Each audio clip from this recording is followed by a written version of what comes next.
Willow creek के विचित्र शहर में जेमी नाम का एक छोटा लड़का रहता था जो अपने दादा एलियास से मिलने जाना पसंद करता था। दादा एलियास न केवल जेमी के पसंदीदा थे बल्कि अनगिनत कहानियों और अंतहीन ज्ञान वाले व्यक्ति भी थे। जेमी की यात्राओं का मुख्य आकर्षण निस्संदेह अपने दादा की कार्यशाला में बिताया गया समय था, जो अनंत संभावनाओं का क्षेत्र था, एक साधारण दिखने वाले टूल बॉक्स की बदौलत जो कुछ भी नहीं था। एक चमकदार शनिवार की सुबह जेमी अपने दादा के बगीचे की पिकेट बाड़ के ऊपर से कूद गया।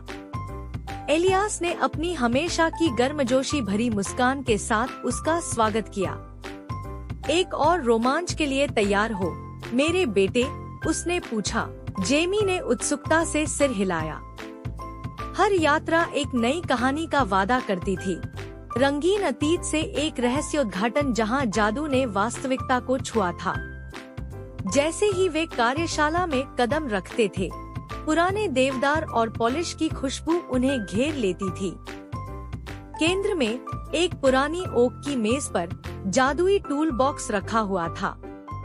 यह एक पुरानी चीज थी जिसके कोने खराब हो गए थे और पेंट उखड़ रहा था, लेकिन जेमी के लिए यह खजाने से भरी हुई संदूक की तरह ही मोहक था। दादाजी, क्या टूल बॉक्स आज हमें कुछ नया दिखाएगा? जेमी ने पूछा, उसकी आवाज उत्साह से भरी हुई थी। दादाजी एलियास ने हंसते हुए बॉक्स को सावधानी से खोला। अंदर से उन्होंने एक जंग लगी अर्धचंद्राकार रिंच निकाली। यह एक है, एलियास ने इसे पकड़ते हुए बड़बड़ाया। यह विलो क्रीक के सबसे उल्लेखनीय इंजीनियर ओरियन थॉम्पसन का था।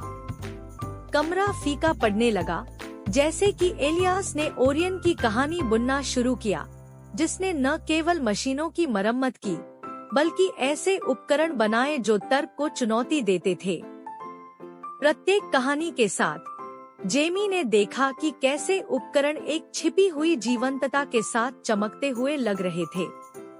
रिंच छवियों को प्रोजेक्ट करता हुआ लग रहा था, जो नाचती हुई छायाओं और फीकी चलती रोशनी के साथ एलियास के शब्दों को चित्रित कर रहा था।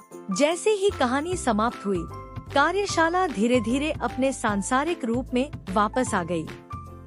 उस दिन जेमी को ओरियन के एक आविष्कार के बारे में पता चला, एक घड़ी जो हमेशा बारिश होने पर कल की ओर इशारा करती थी। मुग्ध होकर जेमी ने पूछा, क्या हम इन औजारों से भी कुछ जादुई बना सकते हैं? दादाजी एलियास ने आंख मारी। क्यों नहीं?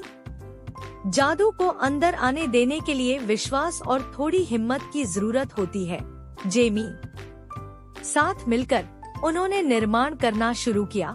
टूल बॉक्स ने उनकी रचनाओं को एक रहस्यमय आकर्षण प्रदान किया। हर उपकरण का एक इतिहास, एक सबक और जादू का एक स्पर्श था। जेमी को एहसास हुआ कि असली जादू औजारों में नहीं, बल्कि उन कहानियों और सपनों में था जो उन्होंने प्रेरित किए थे।